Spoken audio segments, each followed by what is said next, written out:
Agora no Jornal Integração, os comentários de Dr. Bastos, o homem das claras ideias. Boa tarde, ouvintes do Jornal Integração. Boa tarde, internautas, e boa tarde, telespectadores da TV Atitude. E uma boa tarde especial aí a todos os colegas do Jornal Integração, capitaneado aí pelo amigo Marden Lopes. Dr. Bastos, um assunto que tem causado, muito alvoroço, tem causado aí também muitos comentários, prós e contras, em relação a uma live que foi feita pelo governador Camilo Santana na noite de ontem, ele informando que deve haver a reabertura gradual das atividades econômicas, aquelas que estavam suspensas, a partir de 1º de junho. Dr. Bastos, como o senhor vê essa postura do governo do estado depois de algum tempo de lockdown, pelo menos em Fortaleza, de isolamento social, regras rígidas? Agora o governador considera que é possível fazer essa retomada gradual das atividades econômicas. Bom, esperar que a qualquer momento isso iria acontecer realmente. E eu só gostaria que ele tivesse os indicadores certos para não ter que retroceder. Pior do que lockdown é você abrir e depois voltar. Talvez seja um dos momentos mais, talvez, traumáticos para qualquer sociedade.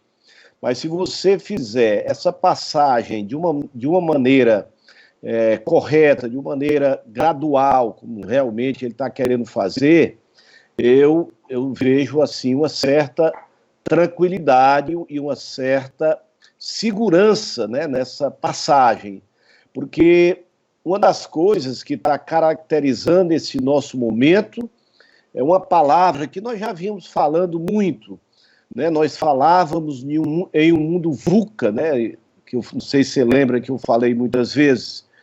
O mundo VUCA se caracteriza exatamente pela incerteza do que virá do amanhã. Então, isso praticamente, ele consolida esse mundo VUCA. E o que você precisa, primeiro, é ter a coragem de tomar iniciativa, a ousadia de tomar atitudes, às vezes, que contraria alguém, mas, logicamente, tem que ter a adaptabilidade ao novo momento. É isso que nós vamos precisar ter. Nós vamos voltar, agora, botem isto na cabeça, nós não vamos voltar como se tivesse no dia 15 de março, 14, 10 de março, foi mais ou menos o início, mas já se falava, mas não tinha feito nada, porque tudo começou aproximadamente no dia 19 de março, eu me lembro bem, porque foi o início da minha quarentena. Então, essas coisas vão ter que voltar, mas voltar com muito cuidado, com todos essas mudanças que nós fizemos do ponto de vista sanitário, do ponto de vista da higienização, que é a história de lavar as mãos, continuar lavando as mãos sempre, 1, 2, 10, 100, quantas vezes forem necessárias, usar o álcool gel, o uso da máscara vai ser agora uma rotina. Do jeito que você veste uma camisa para ir trabalhar, ou que coloca os óculos porque não está enxergando bem, você também vai ter que usar máscara de uma maneira continuada, não vamos parar com isso. E a história do distanciamento, nós vamos começar a sair do isolamento, mas o distanciamento, 1,5 metro, 2 metros, este tem que continuar também. Porque enquanto a sociedade toda não tiver sido imunizada através do contato com ou sem sintomas, desculpem, nós vamos continuar tendo casos do novo Covid-19. E, lamentavelmente, um percentual, aqueles que têm comorbidade, aqueles que têm de deficiências imunológicas, eles vão ter, seja a qualquer momento, daqui um mês, daqui um ano, eles podem ter essa síndrome mais aguda, mais séria e mais grave. Então, nós temos que ter esse cuidado. Lógico que mais na frente, com os hospitais, com seus leitos aí mais ou menos ociosos, a gente fica mais tranquilo. O medo que nós temos hoje é você adoecer e não ter um leito para você ir, não ter um respirador para você ser assistido. Aí, doutor, você vai realmente sofrer um final muito, muito triste. Então, para evitar isso, foi tomado todas essas providências e que daqui para frente nós vamos precisar muito ainda de todos esses cuidados, não podemos em nenhum momento. Eu estava lendo agora uma reportagem da Merck Sharp Dome, que é um dos maiores laboratórios do mundo, né, alemão, austríaco, não sei, não me lembro, mas eu acho que é alemão, sim, e ele dizia, não vamos esperar vacina com menos de 12 a 18 meses.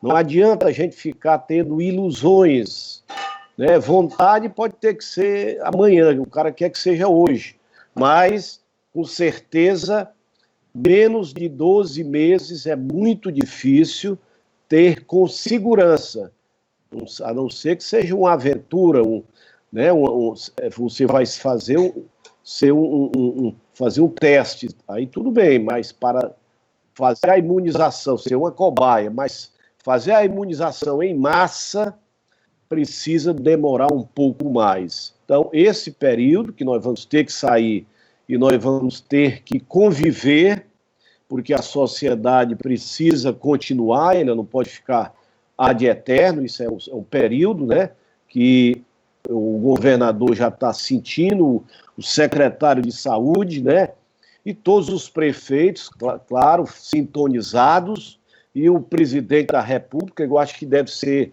uma harmonia, porque senão fica um soltando, o outro prendendo, e no final nós vemos o que é o samba do crioulo doido. O povo não sabe o que é que faça, não sabe a quem atender. E isso é muito ruim. Precisaria uma liderança dizendo lá e os outros obedecendo dentro de um critério técnico, científico. Também não adianta você ficar falando sem ter conhecimento técnico, as pessoas não acreditam e, logicamente, não querem seguir por esse motivo.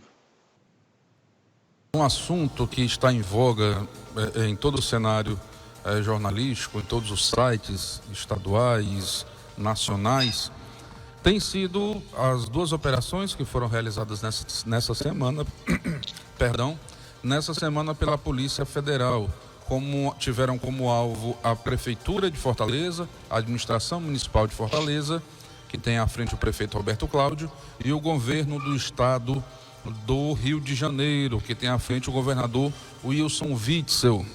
Nós sempre dissemos aqui, e eu quero reforçar isso, que qualquer indício tem que ser investigado, qualquer indício de malversação de dinheiro público precisa ser investigado. E eu quero colocar dois questionamentos para o senhor. Como o senhor viu essas operações e também como o senhor analisa as justificativas dos dois gestores, tanto o prefeito como o governador do Rio de Janeiro e o prefeito de Fortaleza, atribuindo a questões políticas, apesar dos indícios, essas duas operações da Polícia Federal. Pois é, Marden, ouvintes, internautas e telespectadores, eu não quero acreditar, o problema, né, eu não quero acreditar que isso seja movido por iniciativas políticas. Agora, nós sabemos que o governador e o prefeito são adversários políticos do presidente e que houve essa celeuma com a saída do Moro, com a saída do diretor-geral da Polícia Federal, com a mudança dos superintendentes. Isso criou, assim, uma certa dúvida, né, sobre, né, a isenção. O que eu acho a Polícia Federal, para mim, ainda é um dos órgãos mais sérios. Digo-se de passagem, um dos órgãos mais sérios do Brasil é a Polícia Federal do país. Viu? A Polícia Federal do Brasil. Eu ainda acho, vejo como uma das instituições mais sérias. E não quero acreditar, repito aqui, não quero acreditar que tenha havido outra motivação que não seja a motivação, né, para zelar pela coisa pública, que eu acho que é perfeito. E nós já ouvíamos, agora, com essa história de fake, né, esses assuntos vinham, né, pululando nos grupos, né, do Brasil inteiro. Porque o município tal comprou respirador a tantos mil reais, outros compraram a metade, outros compraram por 10%. E, logicamente, é importante, eu, no caso, que eu acho até que o Witzel já disse isso, eu mesmo pedi para ser fiscalizado. Eu, no caso como esse, eu pediria, venham aqui, porque estão dizendo coisas sobre a minha compra que eu quero que investiguem. Então, eu acho que ele mesmo poderia pedir à própria Polícia Federal, o prefeito, e receber a certidão. Não, está tudo ok, está dentro da normalidade, não houve nenhum, né, um superfaturamento, nem nada disso. E ele ficaria com essa certidão na mão de que era honesto, porque a mentira tem as pernas curtas. Você não pode, de repente, criar fatos para comprometer ninguém, né? Isso aí não pode. Agora, que a Polícia Federal tem zelado pela coisa pública, pelo dinheiro público, isso é importante, isso é bom e isso é necessário. Claro, e acredito muito na isenção da Polícia Federal. Acredito muito, né, na maneira lícita, idônea e não persecutória que eles fazem o trabalho deles. Então, eu jamais queria acreditar que houvesse uma realmente motivação diferente do que a zelar pelo dinheiro público, zelar pela coisa pública, que eu acho que eles são os salvaguardas, né, do dinheiro público, principalmente nesse momento em que os governadores, os prefeitos não precisam fazer licitações, né? Eles têm uma abertura na pandemia que eles podem comprar sem dar satisfação a ninguém. Isto é muito preocupante, porque nem todo mundo tem realmente a lisura, a honradez no trato do dinheiro público, né? E às vezes precisa, né, que eu não estou dizendo que sejam os dois casos, né? Alguém, eu falei alguém porque eu não estou dizendo, não cito ninguém, até porque até hoje nada desabonou, né, a conduta desses dois gestores. Mas eu acho que eles não deveriam temer se eles estão dentro, né, da licitude, dentro, né, da coisa certa. Então não tem por que temer. E, logicamente, continuo acreditando que a Polícia Federal, ainda para mim, é um órgão sério e que é um órgão de Estado, não de governo. Quando a instituição ela deixa de ser um órgão de Estado para ser um órgão de governo, aí ele pode sofrer a influência. Mas eu ainda acredito, repito aqui, que a Polícia Federal é um órgão de Estado, é uma instituição de Estado, que os governos passam e ela continua com a mesma isenção, com o mesmo trabalho sério, que eu acho que é o que tem norteado até ontem. Não sei se amanhã, até hoje, não sei se amanhã mude, mas até hoje, para mim, essa é a concepção. E, claro, dou exatamente a dúvida, né? Se alguém está duvidando, que agora seja comprovado que os dois gestores são honestos e que nada que eles fizeram foi diferente, né, da seriedade com o dinheiro público que cada um que trabalha como gestor público do Brasil precisa prestar contas à União, ao Estado, ao município e principalmente ao povo, que eles são realmente funcionários do povo, funcionários públicos. E, logicamente, o povo ficaria muito satisfeito se eles dois recebessem as certidões, né, isentando-os de qualquer erro, de qualquer falha, né, nessas aquisições ou nesses investimentos, neste momento crítico que o país está atravessando. Sempre eu gosto de dizer que as pessoas, independentemente de sua vida pessoal, quando elas ocupam certos cargos ou quando têm certas funções, elas precisam dar exemplo. O Witzel, ele foi juiz federal, né? Ele hoje é governador. Seria assim uma tragédia sabermos que um homem desse é corrupto. Como é que fica a população? A população vai acreditar.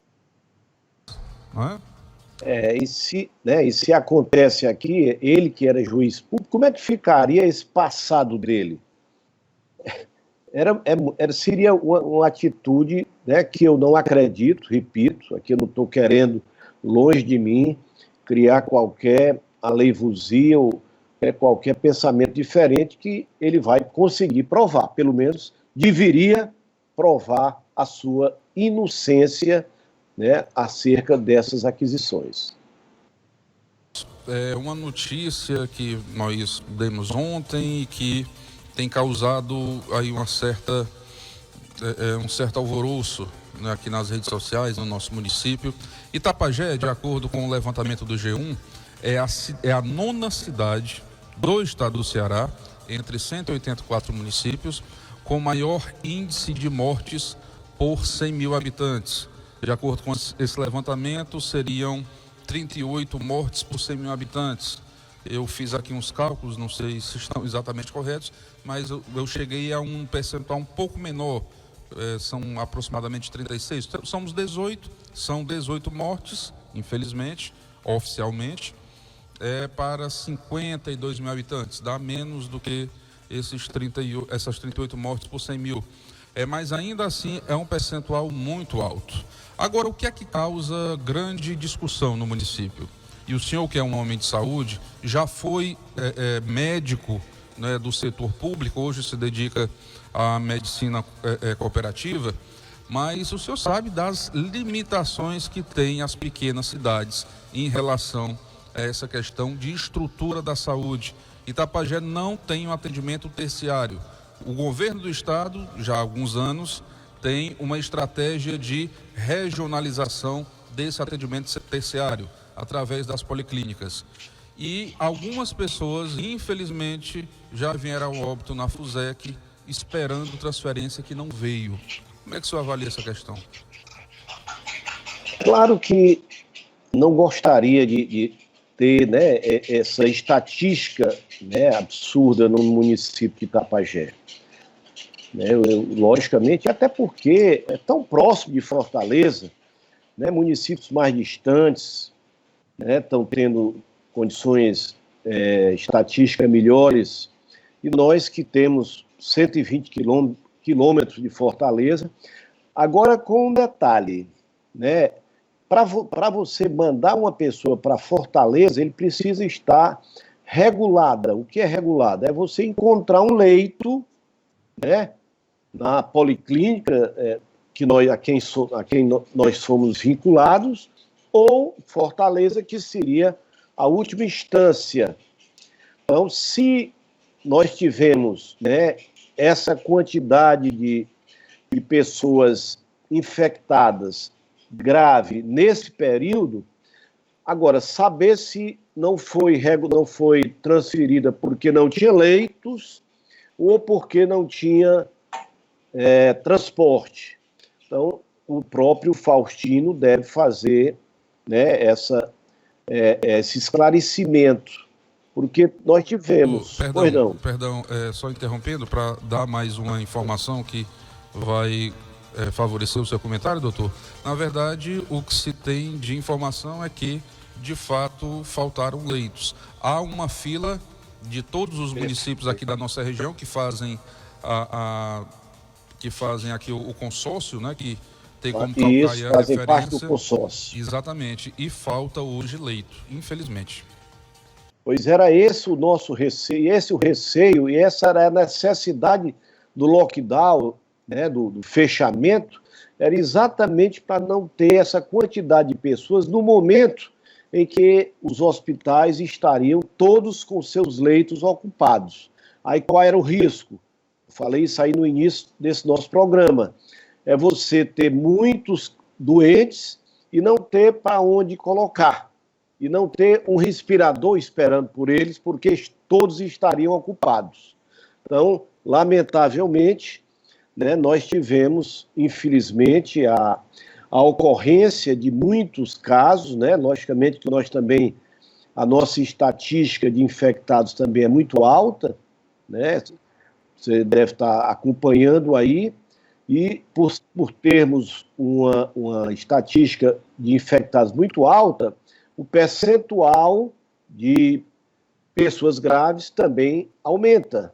E, consequentemente, chegou no momento em que os leitos estavam ocupados, o que é uma pena nós perdermos pessoas, perdermos entes queridos por falta de um leito, né, para atender, para dar assistência médica, né, para salvar esses nossos filhos de Itapajé, o que é uma pena. Já disse várias vezes que esse vírus ele não é uma sentença de morte, até para que todos nós tenhamos esperança, né, de passarmos por essa crise que tem trazido tantas tragédias. Mas em Itapajé eu trago números e muitas vezes eu alerto as pessoas, olha, esses números podem não ser os números verdadeiros. Hoje sabe-se de uma forma factual que são 18 mortes. Do ponto de vista daquelas pessoas que foram diagnosticadas, nós temos uma letalidade por esses números de quase 10%, que é muito grande, esse número. Mas eu sempre digo aqui, é possível, é provável e é certo, eu diria, que essa letalidade é bem menor, porque nós não temos uma testagem em massa. Então as pessoas... Ou seja, Marden, nós temos uma subnotificação. A subnotificação é consequência exatamente da falta de uma testagem em massa para que a gente possa. Qual é o número de infectados hoje, notificados hoje? Ontem foram 187, nós tivemos mais 20. Ontem foram 183, hoje são 207. Pois é, mas você pode multiplicar por 5, pelo menos. Né? Se você for falar, porque tem uns que foram assintomáticos, outros tiveram uma gripezinha, porque, como você falou muito bem, não é uma sentença de morte. Ele tem casos agudos graves, né? Quando ele passa, porque são 4 estágios, 1, 2A, 2B e o 3. O 3 é exatamente a síndrome respiratória aguda grave. É o ponto crítico. Então, esses casos aí, o percentual é pequeno, graças a Deus.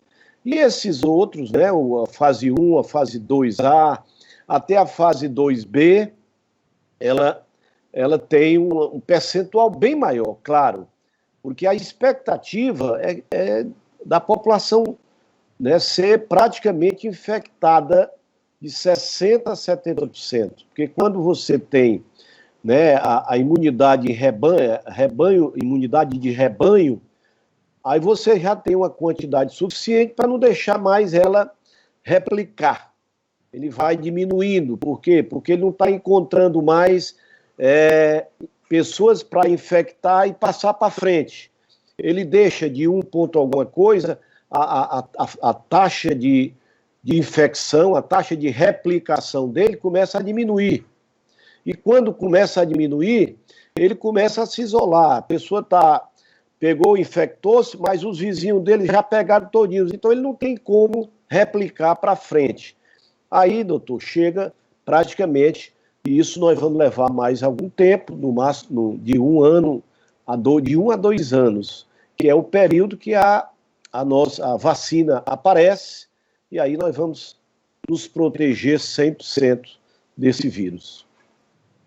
o que o senhor disse, também se acrescida de uma informação. Pode parecer para muita gente até uma informação, uma palavra até muito pessimista, mas na verdade é a realidade, é isso que dizem os especialistas e o senhor, como homem de saúde, sabe muito bem. Mas é preciso acrescentar uma questão. De 1 a 2 anos, a maior parte da população vai ter essa imunidade. Mas aqueles que adoecem nesse período, é importante que tenham como ser socorridos, não é? É por isso que sempre se fala da questão do isolamento social. O vírus não vai desaparecer por conta do isolamento, mas as pessoas que forem adoecendo de uma forma escalonada, elas vão ter como ser socorridas adequadamente. Se todos não forem infectados simultaneamente, ou seja, for infectado escalonadamente, essa quantidade de pessoas, a quantidade de leitos e respiradores dá para atender no caso da necessidade. Aí você salva realmente vidas e consegue reduzir muito essa quantidade de óbitos, talvez para uma quantidade insignificante, que é o mesmo da H1N1. Porque a H1N1 mata muito também. As pessoas, porque é uma pandemia, nós até esquecemos das outras doenças. Para nós, ninguém adoece mais de nada. Ninguém adoece mais do coração, não adoece mais dos rins, não adoece mais de nada. Só morre agora de coronavírus. O que não é verdade. O problema é que o coronavírus, ele abraça também as outras doenças e potencializa também, né? Ela faz os diabéticos mais graves, os cardíacos mais complicados, os doentes renais tornam-se mais insuficientes, mais rápidos. Ela agudiza todas as doenças, logicamente doenças, e tornam cada uma mais complicada do que a outra. Bom, doutor Bastos, para quem não acredita no isolamento social, ou para quem acha que o isolamento social é um preço muito alto a se pagar do ponto de vista econômico ou do desenvolvimento de um país, a Suécia apostou alto e perdeu feio. A Suécia não adotou isolamento social. Hoje é o país europeu, juntamente muito próximo ali do Reino Unido, dos países que estão ali naquela região, que antes tinham o maior IDH da Europa, juntamente com Dinamarca, Finlândia, a Suécia perdeu feio. Hoje tem o maior índice de mortalidade por 1 milhão de habitantes e a economia, apesar de não ter adotado o isolamento social, a economia sofreu um tombo igual a dos outros países que adotaram o isolamento. Isso eu imagino, não sou especialista, mas imagino porque ninguém mais é uma ilha, ninguém mais está sozinho do ponto de vista econômico. E você está falando da Suécia, que foi exatamente, quase que no centro, ali no centro, onde ocorreu a maior incidência. Pegou ali Itália, Espanha, França, e ela é exatamente limítrofe ali naquela região. E aventurou-se exatamente, eu não vou fazer isolamento não. Aqui. E se vê os meses de março, abril lá, rapaz, todo mundo normal, parecia, não usava máscara, não usava nada, todo mundo participando de jogos, participando de eventos, tomando sol. Eu digo, pelo amor de Deus, o que é que vai acontecer? E alguém até achando, tá aí como é importante, mas a conta vem depois. E tá aí a Suécia amargando um número de mortes bem maior do que a maioria dos que fizeram o isolamento desde o princípio, e o pior, vai ser um dos últimos a se recuperar economicamente, porque eles achavam, nós vamos ganhar agora e vamos diminuir o prejuízo, o risco econômico depois. Coisíssima nenhuma. Eles estão pagando um preço relativamente alto, primeiro com vidas, e agora a economia vai demorar a voltar aos patamares anteriores. Isso aí é uma teimosia que não foi bem para ele. Bom, e acho que como diz o ditado, o sujeito inteligente ele aprende com os erros alheios, né? Em vez de errar para depois aprender. Ele próprio, e a Suécia nos mostra, outros exemplos nos mostram que o isolamento social é importante. Não tenha dúvida, é importante. E daqui para frente, o distanciamento social. Essa palavra vai sair o isolamento e vai entrar o distanciamento. Nós vamos ter que nos manter afastados, né, um dos outros, para evitar, ninguém sabe, isso aqui já teve. Será que foi Covid mesmo ou foi H1N1? Será que ele já estava contaminado, já está imunizado ou não? Então, por via das dúvidas, mantenha a distância. Eu acho que esse talvez a maior lição que nós vamos aprender e vai fazer parte do nosso arsenal a partir de hoje. Se você lembrar do Japão, no Japão, há quanto tempo você vê pessoas de máscara no Japão andando pelas ruas? Sem Covid, sem pandemia, muito antes. Por quê? Porque eles já sofrem por causa de várias doenças e eles sabem a história da contaminação, como é que acontece. Então eles já fazem a história de higienização das mãos, uso de álcool gel. Isso para eles é normal. Você vê que a quantidade lá de pessoas que morreram ou infectados é bem menor do que no mundo. Japão e Singapura. São dois países muito rígidos, de uma cultura milenar e de uma consciência social extraordinária. E é isso que nós precisamos amadurecer. É a nossa consciência social. Não é nos preocupar comigo, é eu não levar para outra pessoa. É se preocupar com os outros, com o coletivo e deixar de se preocupar só comigo, olhar para o espelho, a história do Narciso. Nós temos que ter uma visão social, olhando menos para nós e olhando mais para os outros. O Japão, a Singapura faz exatamente isso.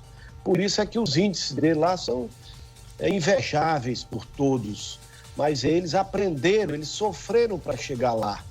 Então nós vamos ter que começar do zero, porque os nossos costumes eram completamente diferentes.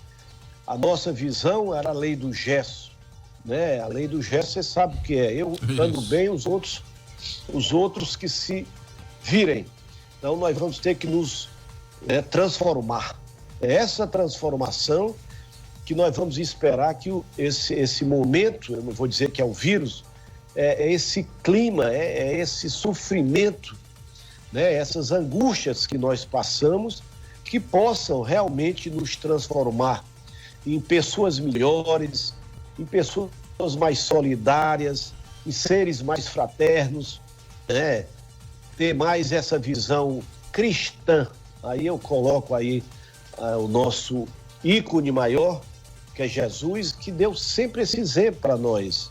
E nem sempre nós, né, levamos ação, isso aí, depois a gente resolve, mas agora nós estamos nesse beco, que não tem outra saída. Ou nós entramos nesse beco e fazemos isso, ou nós todos vamos nos dar mal. Então é um apelo, é uma transformação que o mundo está passando agora, com certeza. Bom, e eu pessoalmente acho que, eu creio, evidentemente, creio na santidade de Jesus Cristo, creio que Ele pode nos salvar, mas creio também que é uma dádiva dada para todo ser humano a inteligência, o bom senso, o discernimento. Nós não precisamos esperar por um milagre que tire esse vírus de uma hora para outra desse mundo, mas nós podemos sim agradecer pela dádiva da inteligência, a dádiva do conhecimento. E ninguém precisa esperar por um milagre quando pode fazer a sua própria parte. É entender que há uma ameaça, é entender que pode usar máscara, é entender que pode se utilizar de uma ferramenta importante, que é o distanciamento social, para vencer essa batalha, mais essa batalha. Outras virão, nós estamos nessa, mas eu acho que o nosso maior trunfo é esse conhecimento, é essa dádiva que foi nos dada. E quando eu falei isso, Mano, eu falei na história da convivência social. Porque a história quando eu coloquei o ícone que eu chamo, claro, Jesus, perfeito, é exatamente porque ele nos inspira nessa transformação. Sempre. Mas, claro, quando ele nos dá a inteligência, quando ele nos dá o conhecimento, é exatamente para que nós possamos fazer as nossas escolhas. Deus não manda, Deus não pega na mão, ele te coloca as escolhas, meu filho. Está aqui a minha palavra, conhecereis a verdade e ela te libertará. Ele te dá o caminho para tu seguir, mas tu é quem vai seguir. Tu é quem vai tomar as iniciativas, as atitudes são tuas. E para isso aí ele deu o conhecimento, sem dúvida nenhuma, né? A ciência, o científico, tudo isso para que a gente possa, né, ter essas orientações e superar quantas pandemias vierem, que uma, duas ou quantas forem, e nós sairemos se nós tivermos esses conceitos, né, que a ciência nos dá. Eu me lembro eu acho que eu não me lembro qual foi o cientista que disse isso, mas ele dizia exatamente isso. A ciência sem religião é manca e a religião sem ciência é cega. Então nós precisamos das duas juntas para unir o espírito e o corpo, né? O temporal e o espiritual. Eles dois são importantes, cada qual no seu cada qual, né? A César o que é de César, a Deus o que é de Deus. Então nós temos que colocar Deus exatamente nessa convivência social, nessa doação, nesse voluntariado, nesse voluntarismo que as pessoas precisam ter, ser mais fraternas, perdoar mais, isso é importante. Isso é viver o pensamento cristão. É nesse sentido que eu falo. Então, claro que o milagre é para ele. E você pede, não tem também por que não pedir, mas faça a sua parte. Faça a sua parte para que ele possa te ajudar. Sem dúvida. Pois é, até na tentação que o diabo fez a Jesus, e ele disse, né, eu lembro muito bem das escolinhas dominicais, o diabo disse: por que tu não se joga desse penhasco? Deus virá com seus anjos te socorrer. E Jesus disse: não tentareis ao teu Senhor. Eu acho que esperar por um milagre, sendo que nós podemos fazer nossa parte, eu acho também que é um erro. Sem dúvida. Bom, doutor Bastos, muito obrigado pela sua participação mais uma vez no Jornal Integração. Eu é que agradeço, né, a oportunidade de estar conversando aqui com vocês e dividindo aqui algum pensamento, alguma ideia, né, que nós temos e que espero que seja importante, espero que tenha acrescentado alguma coisa para vocês. Então eu fico feliz mais uma vez em poder participar. Agora à distância, nós estamos vendo que o distanciamento não nos afasta. Aliás, tem nos unido mais em muitas ocasiões. Perfeito.